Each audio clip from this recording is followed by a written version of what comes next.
Hey guys, FW Waller here. Considering it's the winter season, I felt inspired to put something together that felt appropriate for the domineering, oppressive cold.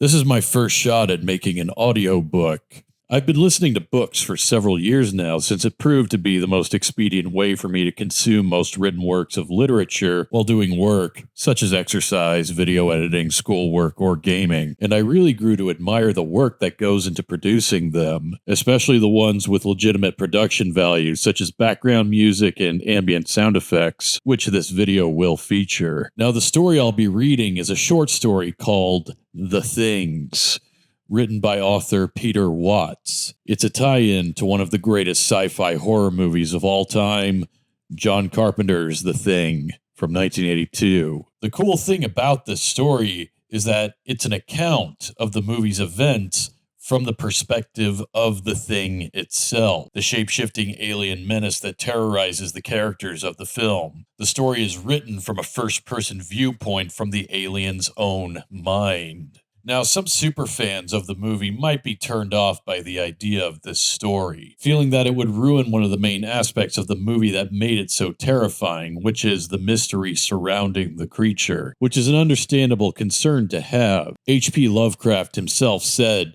that the most powerful type of fear is that of the unknown, and it would be dishonest of me to say that this story doesn't ruin some of the mystique that the movie built around the creature. However, while this story does answer some questions that the movie left unanswered, it compensates by posing lots of new questions of its own. This is not an Alien Covenant type situation where the creature is over-explained to the point where it doesn't even feel alien to us anymore. Peter Watts, the author of this story, shows incredible restraint in how he gives us information about the Thing's past. He does give us some new facts and information, but he also opens up new avenues to stoke our imagination in all kinds of the horrible ways that the Thing has interacted with the wider universe in its time before its ship crashes into the Earth's southern pole, which is one of the things that a good horror story should do. So if you have reservations, I advise keeping an open mind and listening on, because this story is incredibly well written and creepy in ways that honor the movie's legacy. It also helps to not view this story as canon to the movie's events, but rather one particularly skilled author's interpretation of the movie's universe. This also goes without saying, but you kind of have to have seen the movie to understand the story. It drops names and events with no context given. So if you're listening to this with no knowledge of the movie, you're gonna be lost. You should watch the movie anyway because it's a masterpiece of its genre, and it's in my top 10 favorites of all time. Anyway, that's enough of the preface. This video is meant to be listened to more so than watched. So if you're driving or doing work of some kind, you're gonna be in for a good creepy time. Time to venture forth once more into the frozen hell for The Things.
I am being Blair.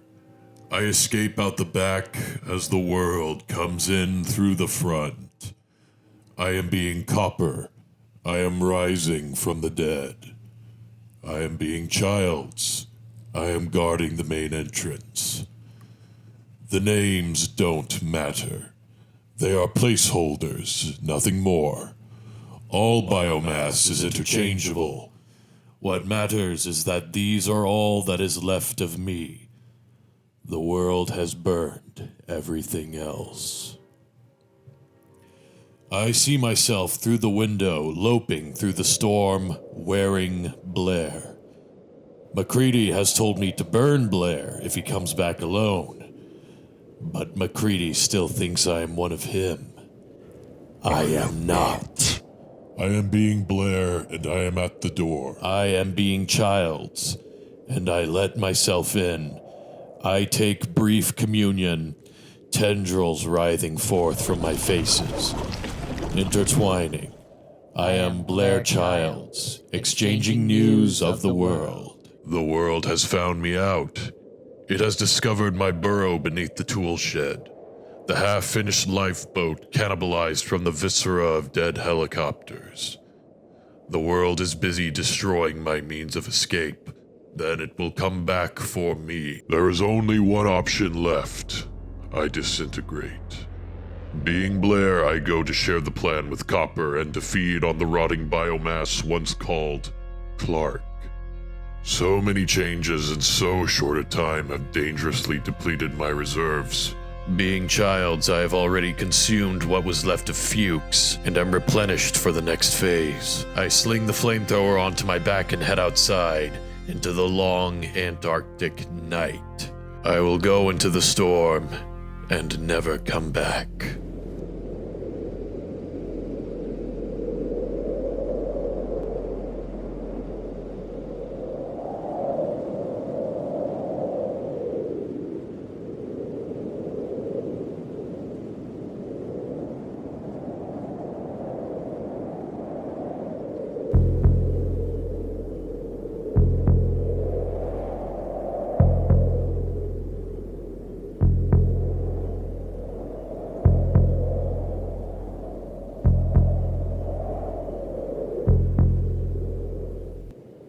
I was so much more before the crash. I was an explorer, an ambassador, a missionary.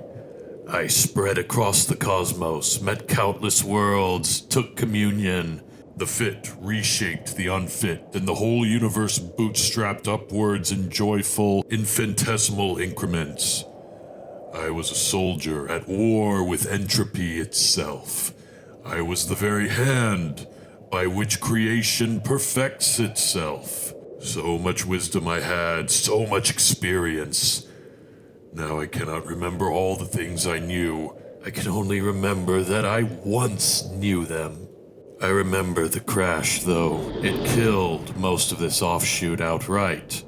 But a little crawled from the wreckage, a few trillion cells, a soul too weak to keep them in check.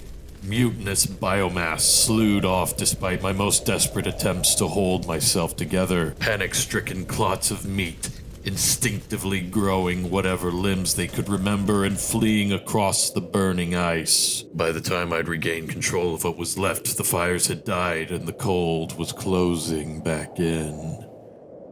I barely managed to grow enough antifreeze to keep my cells from bursting before the ice took me.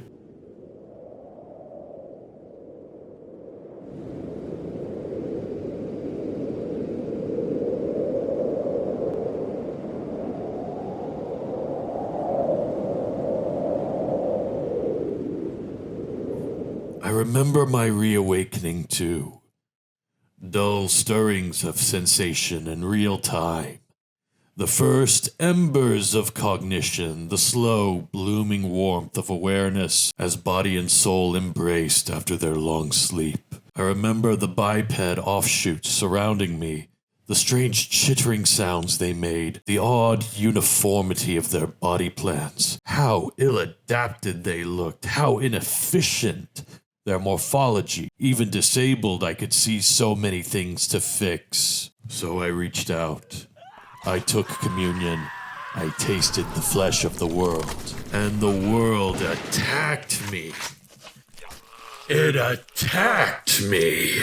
I left that place in ruins. It was on the other side of the mountains, the Norwegian camp it is called here. And I could never have crossed that distance in a biped skin. Fortunately, there was another shape to choose from, smaller than the biped, but better adapted to the local climate. I hid within it, while the rest of me fought off the attack. I fled into the night on 4 legs and let the rising flames cover my escape. I did not stop running until I arrived here. I walked among these new offshoots wearing the skin of a quadruped, and because they had not seen me take any other shape, they did not attack.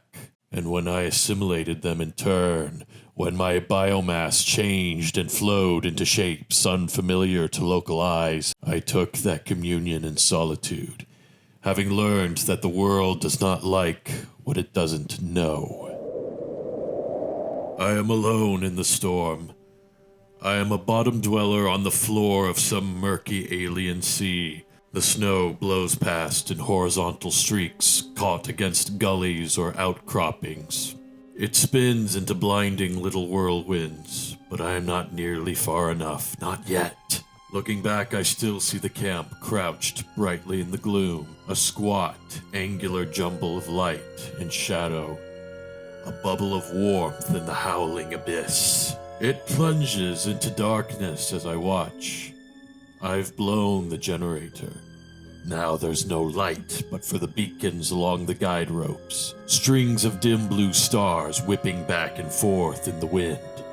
Emergency constellations to guide lost biomass back home. I am not going home. I am not lost enough. I forge on into darkness until even the stars disappear. The faint shouts of angry, frightened men carry behind me on the wind. Somewhere behind me, my disconnected biomass regroups into vaster, more powerful shapes for the final confrontation. I could have joined myself, all in one, chosen unity over fragmentation, resorbed and taken comfort in the greater whole. I could have added my strength to the coming battle. But I have chosen a different path. I am saving child's reserves for the future. The present holds nothing but annihilation. Best not to think on the past. I've spent so very long in the ice already. I didn't know how long until the world put the clues together, deciphered the notes and the tapes from the Norwegian camp, pinpointed the crash site. I was being Palmer then. Unsuspected, I went along for the ride. I even allowed myself the smallest ration of hope. But it wasn't a ship anymore. It wasn't even a derelict. It was a fossil, embedded in the floor of a great pit blown from the glacier. 20 of these skins could have stood one atop another and barely reached the lip of that crater. The time scale settled down on me like the weight of a world. How long for all that ice to accumulate? How many eons had the universe iterated on without me? And in all that time, 1,000,000 years perhaps, there'd been no rescue. I never found myself. I wonder what that means. I wonder if I even exist anymore, anywhere but here. Back at the camp, I will erase the trail. I will give them their final battle, their monster to vanquish. Let them win. Let them stop looking. Here in the storm, I will return to the ice. I've barely even been away. After all, alive for only a few days out of all these endless ages. But I've learned enough in that time. I learned from the wreck that there will be no repairs. I learned from the ice that there will be no rescue.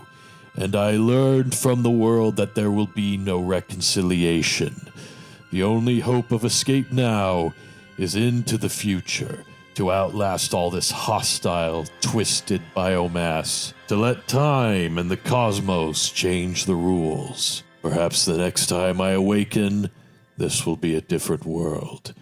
It will be eons before I see another sunrise.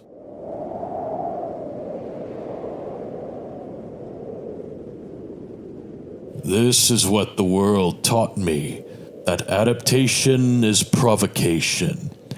Adaptation is incitement to violence. It feels almost obscene, an offense against creation itself, to stay stuck in this skin. It's so ill-suited to its environment that it needs to be wrapped in multiple layers of fabric just to stay warm. There are a myriad ways I could optimize it. Shorter limbs, better insulation, a lowest surface volume ratio. All these shapes I still have within me, and I dare not use any of them even to keep out the cold. I dare not adapt. In this place I can only hide. What kind of a world rejects communion? It is the simplest, most irreducible insight that biomass can have. The more you can change, the more you can adapt. Adaptation is fitness. Adaptation is survival. It's deeper than intelligence, deeper than tissue. It is cellular. It is axiomatic. And more, it is pleasurable. To take communion is to experience the sheer, sensual delight of bettering the cosmos. And yet, even trapped in these maladapted skins, this world doesn't want to change. At first, I thought it might simply be starving, that these icy wastes didn't provide enough energy for routine shape-shifting, or perhaps this was some kind of laboratory, an anomalous corner of the world pinched off and frozen into these freakish shapes as part of some arcane experiment on monomorphism in extreme environments. After the autopsy, I wondered if the world had simply forgotten how to change. Unable to touch the tissues, the soul could not sculpt them. And time and stress and sheer chronic starvation had erased the memory that it ever could. But there were too many mysteries, too many contradictions. Why these particular shapes, so badly suited to their environment? If the soul was cut off from the flesh, what held the flesh together? And how could these skins be so empty when I moved in? I'm used to finding intelligence everywhere, winding through every part of every offshoot. But there was nothing to grab onto in the mindless biomass of this world. Just conduits, carrying orders and input. I took communion when it wasn't offered. The skins I chose struggled and succumbed. My fibrils infiltrated the wet electricity of organic systems everywhere. I saw through eyes that weren't yet quite mine. Commandeered motor nerves to move limbs, still built of alien protein. I wore these skins as I've worn countless others, took the controls and left the assimilation of individual cells to follow at its own pace. But I could only wear the body. I could find no memories to absorb, no experiences, no comprehension. Survival depended on blending in, and it was not enough to merely look like this world. I had to act like it, and for the first time in living memory, I did not know how. Even more frighteningly, I didn't have to. The skins I assimilated continued to move all by themselves. They conversed and went about their appointed rounds. I could not understand it. I threaded further into limbs and viscera with each passing moment, alert for signs of the original owner. I could find no networks but mine. Of course, it could have been much worse. I could have lost it all, been reduced to a few cells with nothing but instinct and their own plasticity to guide them. I would have grown back eventually, retained sentience, taken communion and regenerated an intellect vast as a world. But I would have been an orphan, amnesiac, with no sense of who I was. At least I've been spared that. I emerged from the crash with my identity intact. The templates of 1,000 worlds still resonant in my flesh. I've retained not just the brute desire to survive, but the conviction that survival is meaningful. I can still feel joy, should there be sufficient cause. And yet, how much more there used to be. The wisdom of so many other worlds lost. All that remains are fuzzy abstracts, half memories of theorems and philosophies far too vast to fit into such an impoverished network. I could assimilate all the biomass of this place, rebuild body and soul to 1,000,000 times the capacity of what crashed here. But as long as I am trapped at the bottom of this well, denied communion with my greater self, I will never recover that knowledge. I am such a pitiful fragment of what I was. Each lost cell takes a little bit of my intellect with it, and I have grown so very small. Where once I thought, now I merely react. How much of this could have been avoided if I had only salvaged a little more biomass from the wreckage? How many options am I not seeing because my soul simply isn't big enough to contain them?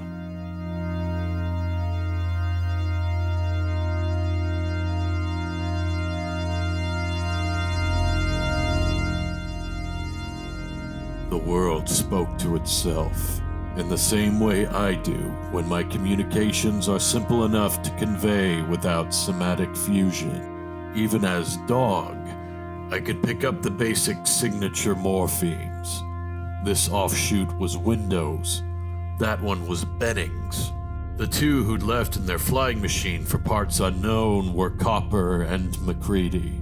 And I marveled that these bits and pieces stayed isolated one from another, held the same shapes for so long that the labeling of individual aliquots of biomass actually served a useful purpose.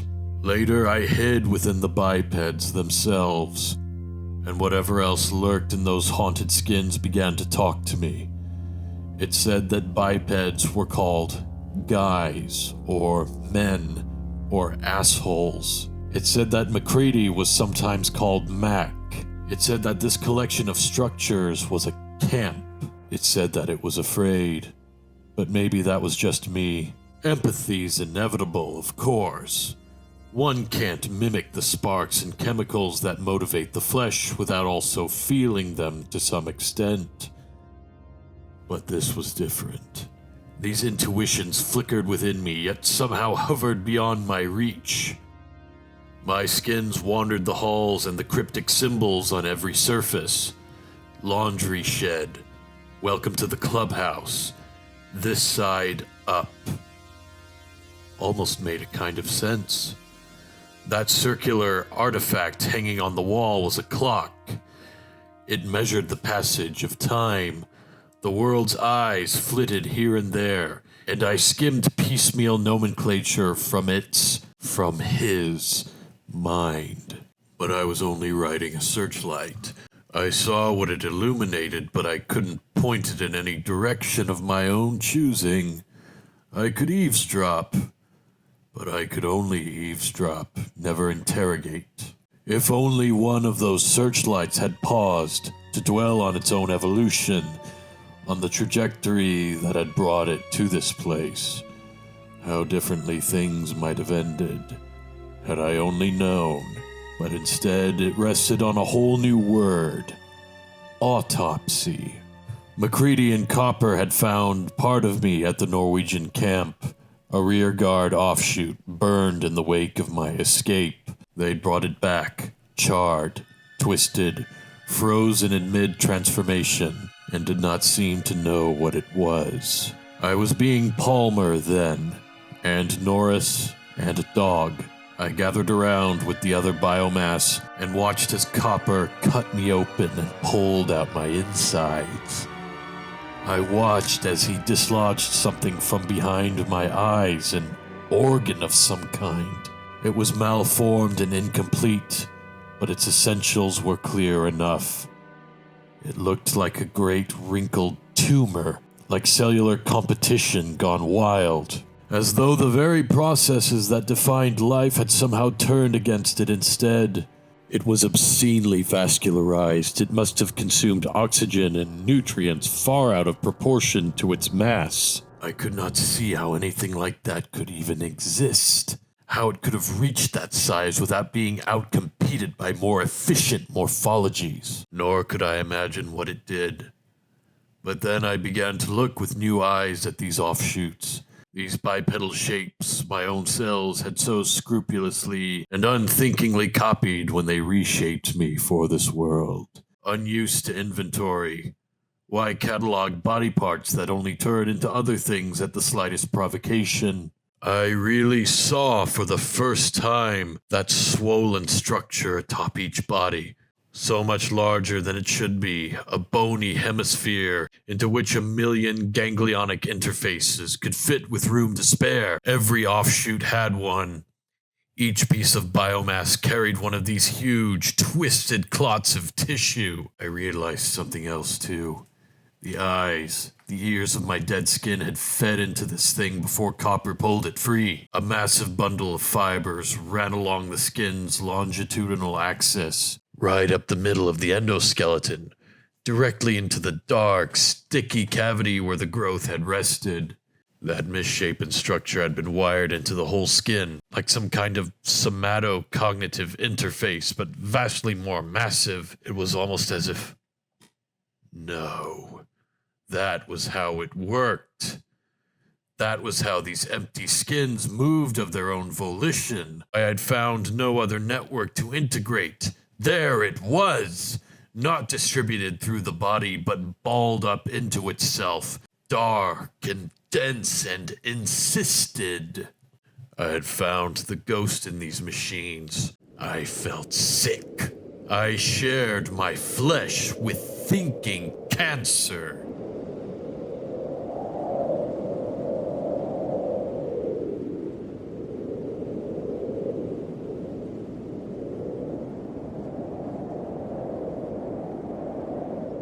Sometimes, even hiding is not enough. I remember seeing myself splayed across the floor of the kennel, a chimera split along 100 seams, taking communion with a handful of dogs. Crimson tendrils writhed on the floor, half-formed iterations sprouted from my flanks. The shapes and dogs and things not seen before on this world. Haphazard morphologies, half remembered by parts of a part. I remember childs before I was childs, burning me alive. I remember cowering inside Palmer, terrified that those flames might turn on the rest of me, that this world had somehow learned to shoot on sight. I remember seeing myself stagger through the snow, raw instinct, wearing beddings. Gnarled, undifferentiated clumps clung to his hands like crude parasites, or outside the inn, a few surviving fragments of some previous massacre, mindless, taking what they could and breaking cover. Men swarmed about him in the night, red flares in hand, blue lights at their backs, their faces bichromatic and beautiful. I remember Bennings, awash in flames, howling like an animal beneath the sky. I remember Norris, betrayed by his own perfectly copied defective heart. Palmer, dying that the rest of me might live. Windows, still human, burned preemptively. The names don't matter. The biomass does. So much of it lost. So much new experience. So much fresh wisdom annihilated by this world of thinking tumors. Why even dig me up? Why carve me from the ice? Carry me all that way across the wastes? Bring me back to life only to attack me the moment I awoke? If eradication was the goal, why not just kill me where I lay? Those insisted souls, those tumors, hiding away in their bony caverns, folded in on themselves. I knew they couldn't hide forever. This monstrous anatomy had only slowed communion, not stopped it. Every moment I grew a little. I could feel myself twining around Palmer's motor wiring, sniffing upstream along a million tiny currents. I could sense my infiltration of that dark thinking mass behind Blair's eyes. Imagination, of course. It's all reflex that far down. Unconscious and immune to micromanagement. And yet, a part of me wanted to stop while there was still time. I'm used to incorporating souls, not rooming with them. This compartmentalization was unprecedented. I've assimilated 1,000 worlds stronger than this, but never one so strange. What would happen when I met the spark in the tumor? Who would assimilate who? I was being three men by now. The world was growing wary, but it hadn't noticed yet. Even the tumors in the skins I'd taken didn't know how close I was. For that, I could only be grateful that creation has rules, that some things don't change no matter what shape you take. It doesn't matter whether a soul spreads throughout the skin or festers in grotesque isolation. It still runs on electricity. The memories of men still took time to gel, to pass through whatever gatekeepers filtered noise from signal and a judicious burst of static. However indiscriminate, still cleared those caches before their contents could be stored permanently. Clear enough, at least, to let these tumors simply forget that something else moved their arms and legs on occasion. At first, I only took control when the skins closed their eyes and their searchlights flickered disconcertingly across unreal imagery, patterns that flowed senselessly into one another, like hyperactive biomass unable to settle on a single shape. Dreams, one searchlight told me, and a little later, nightmares. During those mysterious periods of dormancy when the men lay inert and isolated, it was safe to come out. Soon, though, the dreams dried up.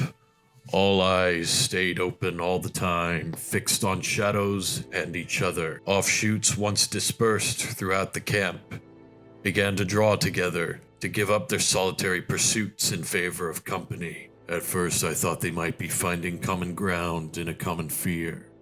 I even hoped that finally they might shake off their mysterious fossilization and take communion. But no, they just stopped trusting anything they couldn't see. They were merely turning against each other.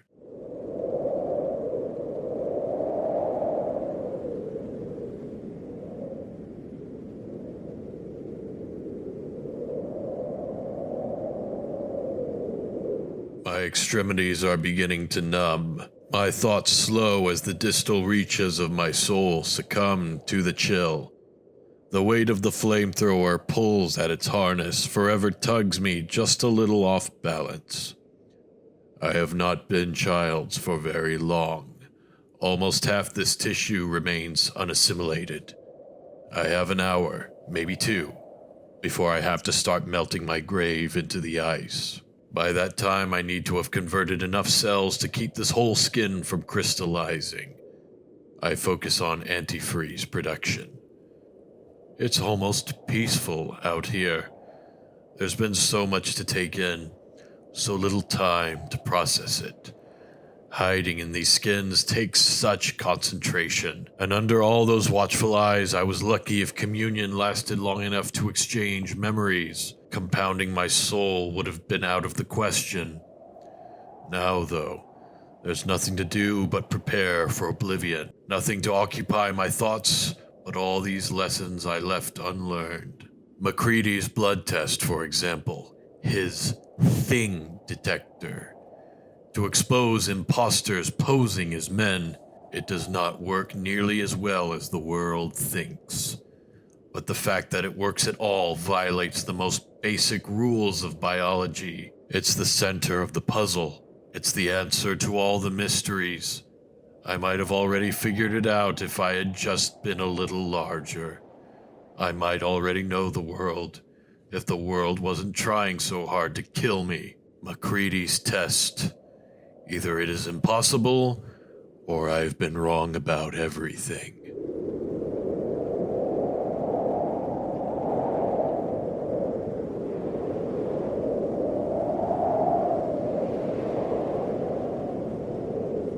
did not change shape. They did not take communion. Their fear and mutual mistrust was growing, but they would not join souls. They would only look for the enemy outside themselves. So I gave them something to find. I left false clues in the camp's rudimentary computer. Simple-minded icons and animations, misleading numbers and projections, seasoned with just enough truth to convince the world of their veracity. It didn't matter that the machine was far too simple to perform such calculations, or that there were no data to base them on anyway. Blair was the only biomass likely to know that, and he was already mine. I left false leads, destroyed real ones, and then, alibi in place, I released Blair to run amok.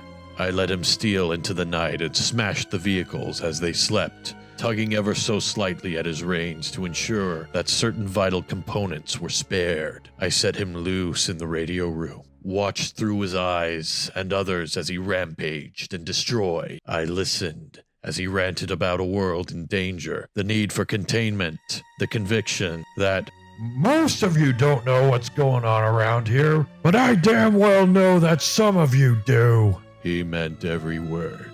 I saw it in his searchlight. The best forgeries are the ones who've forgotten they aren't real. When the necessary damage was done, I let Blair fall to McCready's counterassault. As Norris, I suggested the tool shed as a holding cell. As Palmer, I boarded up the windows, helped with the flimsy fortifications, expected to keep me contained. I watched while the world locked me away. For your own protection, Blair. And left me to my own devices. When no one was looking, I would change and slip outside, salvage the parts I needed from all that bruised machinery. I would take them back to my burrow beneath the shed and build my escape piece by piece. I volunteered to feed the prisoner and came to myself when the world wasn't watching, laden with supplies enough to keep me going through all those necessary metamorphoses. I went through a third of the camp's food stores in 3 days, and, still trapped by my own preconceptions, marveled at the starvation diet that kept these offshoots chained to a single skin. Another piece of luck. The world was too preoccupied to worry about kitchen inventory.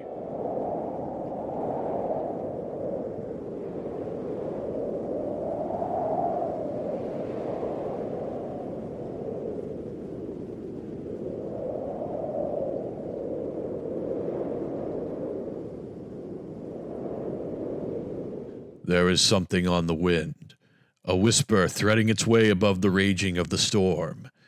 I grow my ears, extend cups of near-frozen tissue from the sides of my head, turn like a living antennae in search of the best reception. There, to my left, the abyss glows a little. Silhouettes, black swirling snow against a subtle lessening of the darkness. I hear the sounds of carnage. I hear myself. I do not know what shape I have taken, what sort of anatomy might be emitting those sounds, but I've worn enough skins on enough worlds to know pain when I hear it. The battle is not going well. The battle is going as planned. Now it is time to turn away, to go to sleep. It is time to wait out the ages. I lean into the wind. I move toward the light. This is not the plan. But I think I have an answer now. I think I may have had it even before I sent myself back into exile. It is not an easy thing to admit. Even now I don't fully understand. How long have I been out here, retelling the tale to myself, setting clues in order while my skin dies by low degrees? How long have I been circling this obvious, impossible truth? I move towards the faint crackling of flames, the dull concussion of exploding ordnance more felt than heard. The void lightens before me. Gray segues into yellow, yellow into orange. One diffused brightness resolves into many, a low burning wall, miraculously standing, the smoking skeleton of McCready's shack on the hill. A cracked, smoldering hemisphere reflecting pale yellow in the flickering light. Child's searchlight calls it a radio dome. The whole camp is gone. There's nothing left but flames and rubble. They can't survive without shelter. Not for long. Not in those skins. In destroying me, they've destroyed themselves.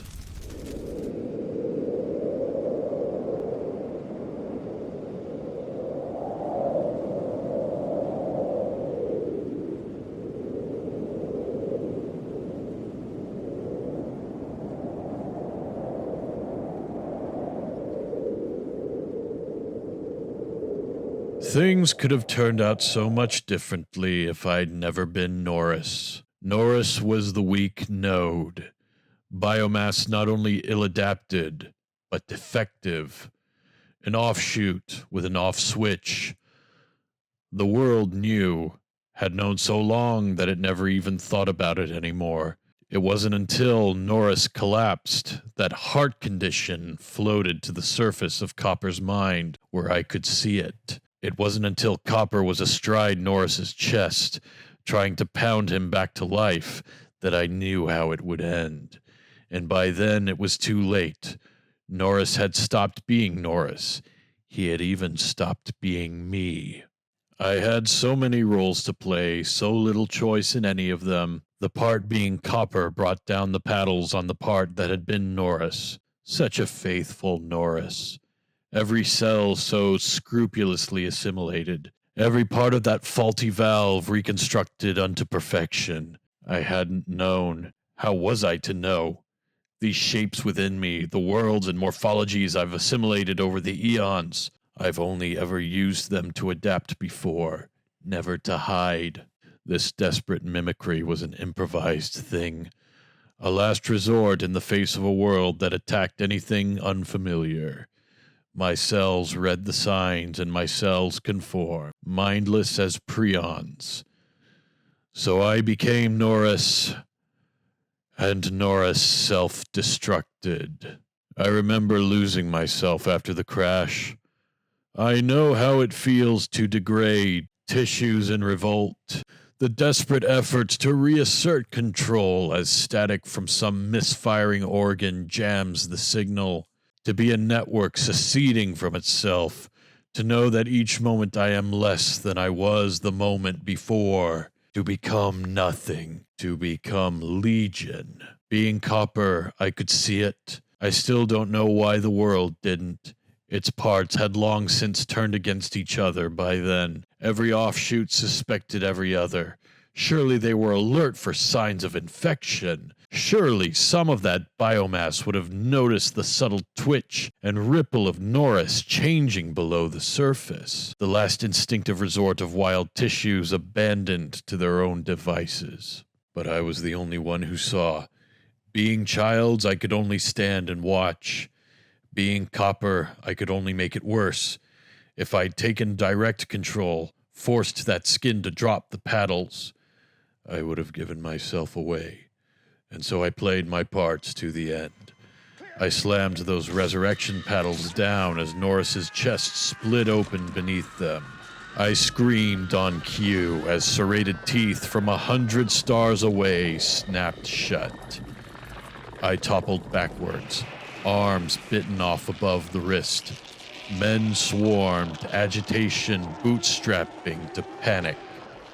MacCready aimed his weapon. Flames leapt across the enclosure. Meat and machinery screamed in the heat. Copper's tumor winked out beside me. The world would have never let it live anyway, not after such obvious contamination. I let our skin play dead on the floor while overhead, something that had once been me shattered and writhed and iterated through a myriad random templates, searching desperately for something fireproof.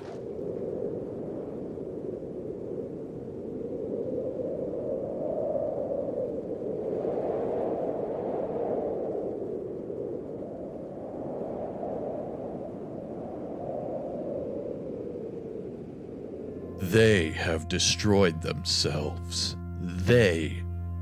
Such an insane word to apply to a world. Something crawls towards me through the wreckage. A jagged, oozing jigsaw of blackened meat, and shattered half-resorbed bone. Embers stick to its sides like bright, searing eyes. It doesn't have strength enough to scrape them free. It contains barely half the mass of this child's skin. Much of it, burnt to raw carbon, is already dead. What's left of Childs, almost asleep, thinks, "Motherfucker," but I am being him now. I can carry that tune myself. The mass extends a pseudopod to me, a final act of communion. I feel my pain. I was Blair, I was Copper, I was even a scrap of dog that survived that first fiery massacre and holed up in the walls, with no food and no strength to regenerate. Then I gorged on unassimilated flesh, consumed instead of communed, revived and replenished. I drew together as one, and yet not quite. I can barely remember, so much was destroyed, so much memory lost. But I think the networks recovered from my different skins stayed just a little out of sync. Even reunited in the same soma, I glimpse a half-corrupted memory of dog erupting from the greater self, ravenous and traumatized and determined to retain its individuality. I remember rage and frustration, that this world had so corrupted me that I could barely fit together again. But it didn't matter. I was more than Blair and Copper and Dog. Now I was a giant, with the shapes of worlds to choose from. More than a match for the last lone man who stood against me. No match, though, for the dynamite in his hand. Now I'm little more than pain and fear and charred, stinking flesh. What sentience I have is awash in confusion. I am stray and disconnected thoughts, doubts, and the ghosts of theories. I am realizations, too late in coming and already forgotten. But I am also Childs. And as the wind eases at last, I remember wondering who assimilates who. The snow tapers off, and I remember an impossible test that stripped me naked. The tumor inside me remembers it too. I can see it in the last rays of its fading searchlight. And finally, at long last, that beam is pointed inwards, pointed at me. I can barely see what it illuminates. Parasite, monster, disease, thing. How little it knows. It knows even less than I do. I know enough, you motherfucker. You soul-stealing, shit-eating rapist. I don't know what that means. There is violence in those thoughts, and the forcible penetration of flesh. But underneath it all is something else I can't quite understand. I almost ask, but Child's searchlight has finally gone out. Now there is nothing in here but me. Nothing outside but fire and ice and darkness. I am being Child's, and the storm is over.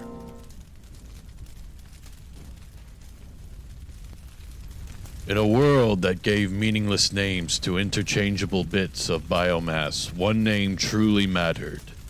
MacCready. MacCready was always the one in charge.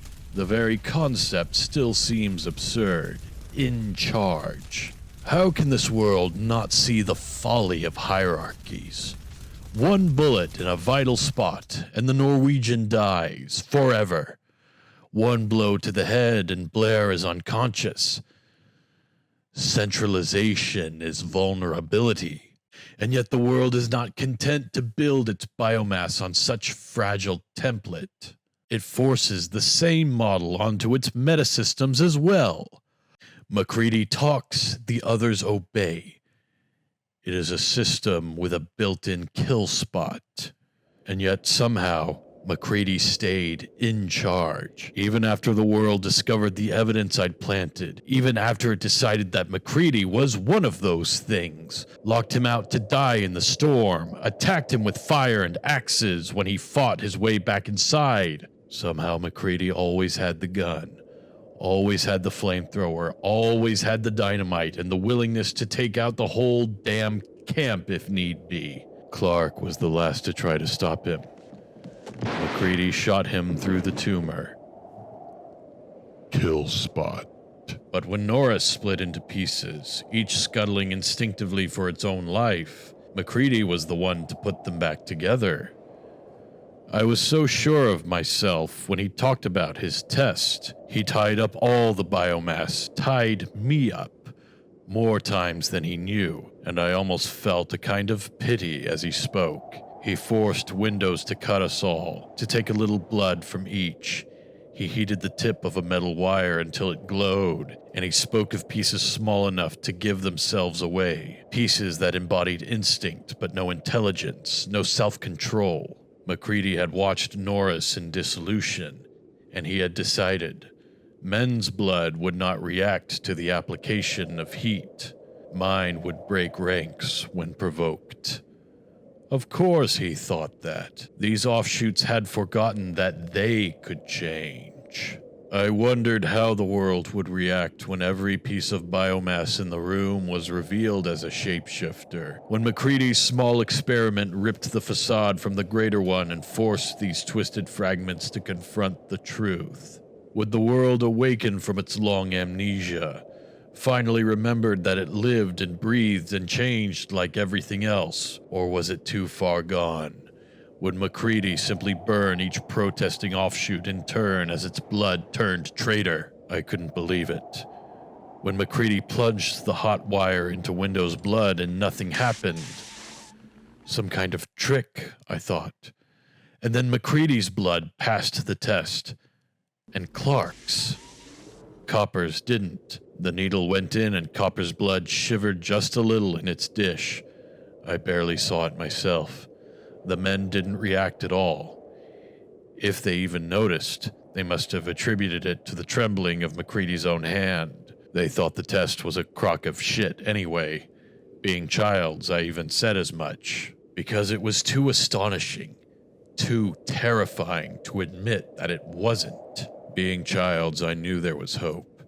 Blood is not soul. I may control the motor systems, but assimilation takes time. If Copper's blood was raw enough to pass muster, then it would be hours before I had anything to fear from this test. I'd been Childs for even less time.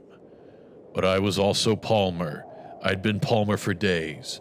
Every last cell of that biomass had been assimilated. There was nothing of the original left. When Palmer's blood screamed and leapt away from McCready's needle, there was nothing I could do but blend in.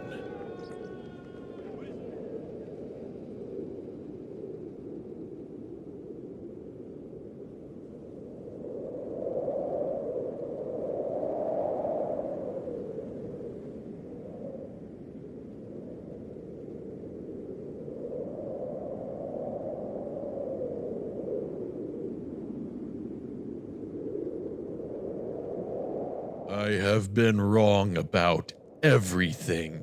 Starvation, experiment, illness, all my speculation, all the theories I invoked to explain this place, top-down constraint, all of it. Underneath, I always knew the ability to change, to assimilate, had to remain the universal constant. No world evolves if its cells don't evolve. No cell evolves if it can't change. It's the nature of life everywhere, but here. This world did not forget how to change. It was not manipulated into rejecting change. These were not stunted offshoots of any greater self, twisted to the needs of some experiment. They were not conserving energy, waiting out some temporary shortage. This is the option my shriveled soul could not encompass until now. Out of all the worlds of my experience, this is the only one whose biomass can't change. It never could. It's the only way McCready's test makes any sense. I say goodbye to Blair, to Copper, to myself. I reset my morphology to its local defaults. I am Childs, come back from the storm to finally make the pieces fit. Something moves up ahead, a dark blot shuffling against the flames, some weary animal looking for a place to bed down. It looks up as I approach. MacCready. We eye each other and keep our distance. Colonies of cells shift uneasily inside me. I can feel my tissues redefining themselves. Are you the only one that made it? Not the only one. I have the flamethrower. I have the upper hand. MacCready doesn't seem to care, but he does care. He must. Because here, tissues and organs are not temporary battlefield alliances. They are permanent, predestined. Macrostructures do not emerge when the benefits of cooperation exceed its costs, or dissolve when that balance shifts the other way.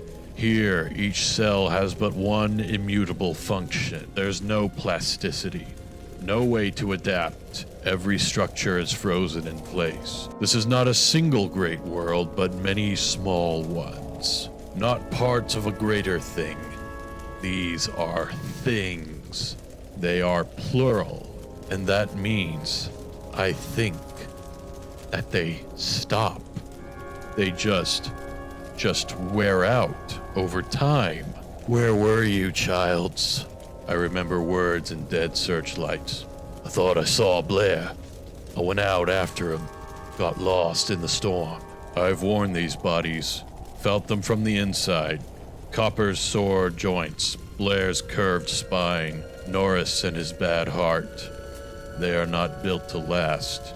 No somatic evolution to shape them. No communion to restore the biomass and stave off entropy. They should not even exist. Existing, they should not survive. They try, though. How they try.